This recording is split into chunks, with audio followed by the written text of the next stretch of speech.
Hi గారు, welcome to our channel. ప్రస్తుతం మనతో పాటు దాము బాలాజీ గారు సీనియర్ జర్నలిస్ట్ ఉన్నారు. వాడితో ఒకసారి మాట్లాడదాం. సార్ నమస్కారం. నమస్తే. సార్, దేవేందర్ శర్మ అని ఒక ఆయుర్వేద డాక్టర్ 100 మందిని చంపేసి మొసళ్ళకు ఆహారంగా వేసేశారు. ఇప్పుడు అతన్ని పట్టుకున్నారు, తర్వాత పారిపోయాడని కూడా చెప్తున్నారు. ఇది ఇప్పుడు దేశవ్యాప్తంగా కూడా వైరల్ అవుతుంది. అసలు ఎవరి దేవేందర్ శర్మ, ఎందుకు ఈ విధంగా అందరినీ చంపేస్తున్నారు, మరి ఇతన్ని ఎలా పట్టుకున్నారని చెప్పేసి చర్చించుకుంటున్నారు. దీనికి సంబంధించి ఎటువంటి ఇన్ఫర్మేషన్? ఈ మధ్య కాలంలో నేను ఇలాంటి వ్యక్తిని వినలేదు, చూడలేదు. ఇది ఒక వెబ్ సిరీస్ తీయగలిగిన ఇది తీస్తారేమో కూడా. ఎందుకంటే ఇతను ఒక ఆయుర్వేద డాక్టరు, క్లినిక్ దాదాపు 11 ఏళ్ల పాటు క్లినిక్ నడిపాడు.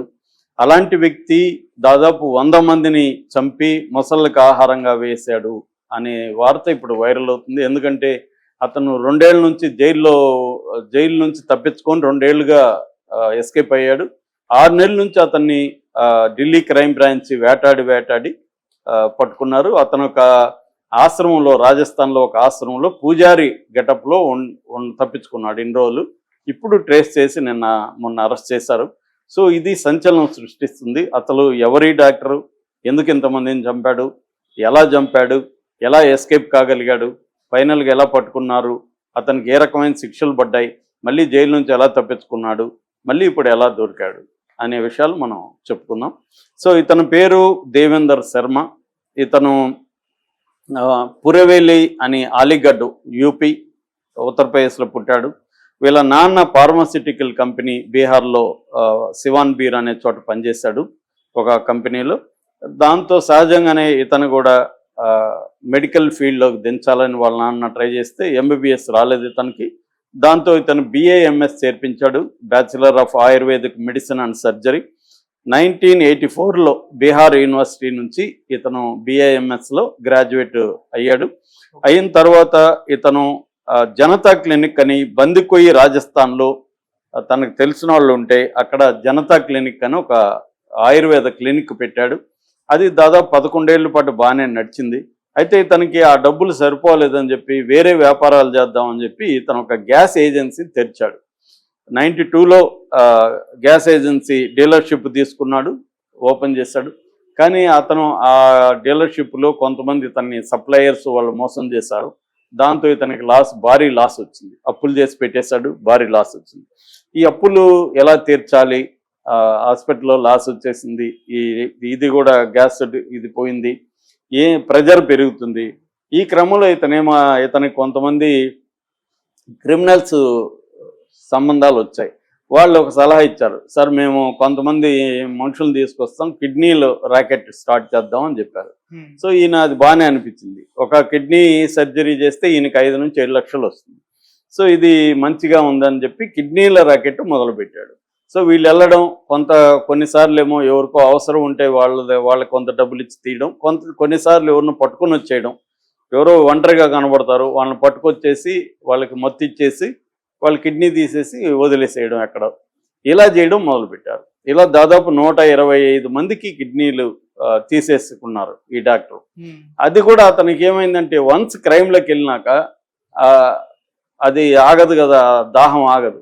దాంతో ఏం చేశాడంటే ఏదైతే తను బిజినెస్ స్టార్ట్ చేశాడో ఈ గ్యాస్ ఏజెన్సీ, అది ఒక ఫేక్ గ్యాస్ ఏజెన్సీ పెట్టడం, ఈ గ్యాస్ని తీసుకెళ్లే వెహికల్స్ మీద అటాక్ చేసి ఆ గ్యాస్ సిలిండర్లను తెచ్చి బ్లాక్లో అమ్మడం, ఈ పద్ధతి మొదలుపెట్టాడు. ఎప్పుడైతే అటాక్ చేయాలో వాళ్ళు తిరుగుబడతారు కదా, డ్రైవరు, క్లీనరు, వాళ్ళని చంపేయడం, ఇలాగా చంపడం మొదలుపెట్టాడు.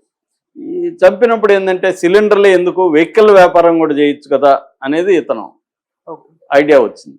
సో ఇతను ఏం చేశాడు, ఆ సిలిండర్లు తీసుకోవడమే కాకుండా ఆ తర్వాత వెహికల్ బాగుంటే డ్రైవర్ని చంపేసి వెహికల్ని అమ్మేశాడు. సో అందువల్ల డ్రైవర్ని ఎక్కువ టార్గెట్ చేశాడు. ఇప్పుడు ఇతను ఎంతమందిని చంపాడు అనేది ఎవరికి తెలియదు లెక్కలు. అతన్ని అడిగితే అతను ఏమంటున్నాడంటే నేను కౌంట్ చేయడం మర్చిపోయాను, కౌంట్ చేయడం మానేశాను, ఒక 100 మందిని చంపుండొచ్చు అని అతను చెప్తున్నాడు.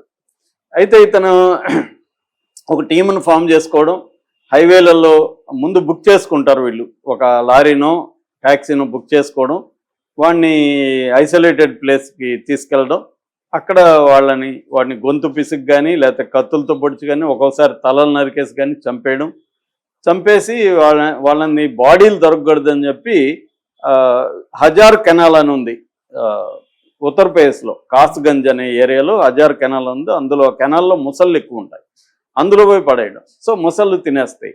సో బాడీ కరెక్ట్గా దొరకదు వీళ్ళకి, పోలీసులకి ఎతికినా కూడా. అట్లా చాలా మిస్సింగ్ కేసులు. పైగా ఈ డ్రైవర్లు వాళ్ళ బంధువులు చాలామంది పేదవాళ్ళే ఉంటారు కాబట్టి వాళ్ళు గట్టిగా పోలీసుల మీద ప్రెజర్ కూడా తీసుకురాల. ఇలాగా ఇతన్ని పట్టుకోవడం అనేది ఆలస్యమైంది. ఇది ఎప్పుడు 94 నుంచి 2004 వరకు ప్రధానంగా ఈ హత్యలు చేయడం మొదలుపెట్టాడు. సో మూడోది ఏంటంటే ఇతనికి ఎంజాయ్ చేయడం కూడా బాగుంది ఇదంతా.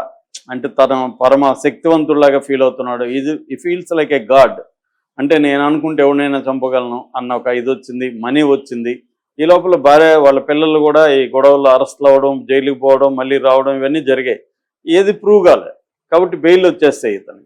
భార్య పిల్లలు కూడా ఇతను వదిలిపెట్టి వెళ్ళిపోయారు ఈ పోలీసుల వ్యవహారం భరించలేక. దాంతో ఇతనికి దూర బంధువు అయిన ఒక ఆవిడ విడోగా ఉంటే ఆవిడని పెళ్లి చేసుకుని ఆవిడతో ఉంటున్నాడు. ఆమెకి ఈ క్రైమ్ అంతా తెలుసు, ఆమె కూడా హెల్ప్ చేస్తుంది.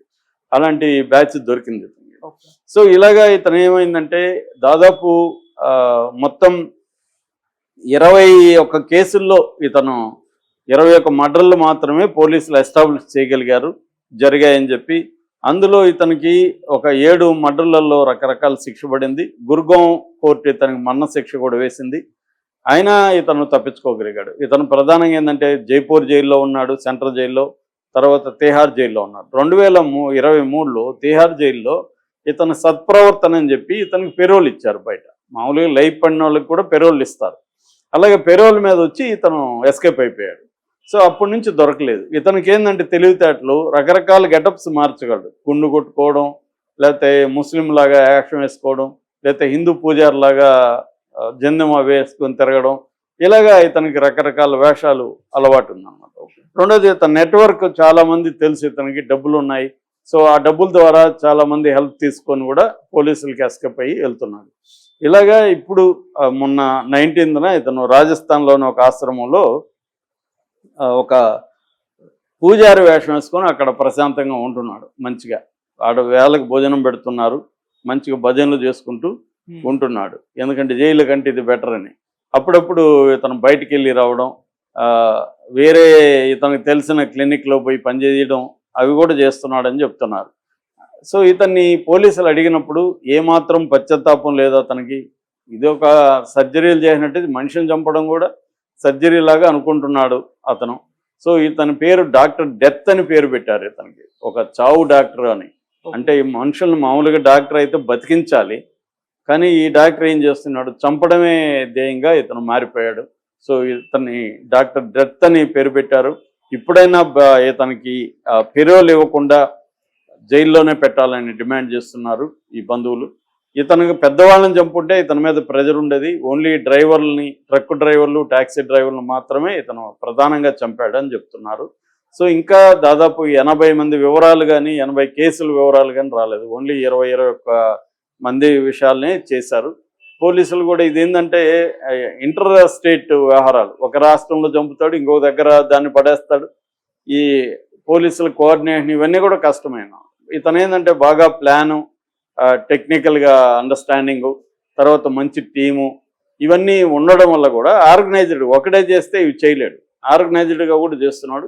రెండోది డబ్బు వచ్చే వ్యవహారం, వెహికల్ తీసుకెళ్ళిపోవడం, దాన్ని డిస్మాంటిల్ చేయడం, వేరే స్టేట్లో దాన్ని అమ్మేసేయడం.